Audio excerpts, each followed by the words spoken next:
Quand on vient à l'église, c'est pour être armé. Quand on vient à l'église, c'est pour être équipé. Afin de remporter les batailles dans le monde. Afin de confronter l'adversité. L'église n'est pas un jeu. L'église n'est pas un amusement. L'église n'est pas un club d'amis. C'est pas un endroit où on vient pour se reposer. On vient à l'église, c'est pour prendre du carburant. Afin de remporter dans le monde des ténèbres. Et l'apôtre Paul parle à Timothée. Il dit ceci. 2 Timothée, le chapitre 3, le verset 16. Toute écriture est inspirée de Dieu. Derrière la parole, il y a ce qu'on appelle la vie. C'est pas une simple lettre, c'est pas un papier.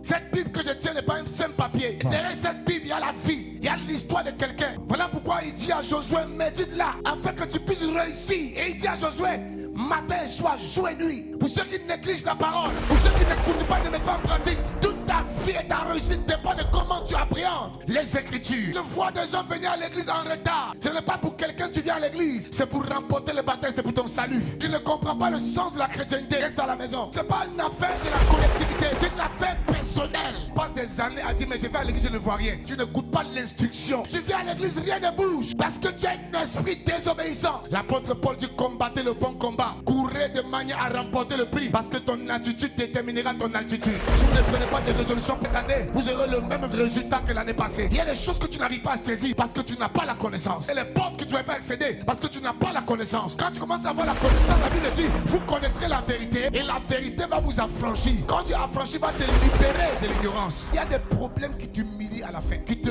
rabaissent, qui volent même ton identité. Comment tu peux être le fils d'un homme qu'on appelle Timée, mais tu es mendiant aveugle. Ton père est riche, mais tu es pauvre. Tu portes le nom de Jésus, mais c'est toi qui n'arrives pas à travailler. C'est toi qui n'arrives pas à voyager. Alors que tu as le nom le plus puissant. Les pères, elle n'a pas de mari. Je suis en train de dire à quelqu'un, il n'y a pas de grand problème. Mais laissez Dieu apporter la solution. Souvent, ça vient de manière insolite. Peu importe ton état, je dis quand Dieu veut t'aider, les voies de Dieu ne sont pas nos voies. Je crois en la solution du Seigneur.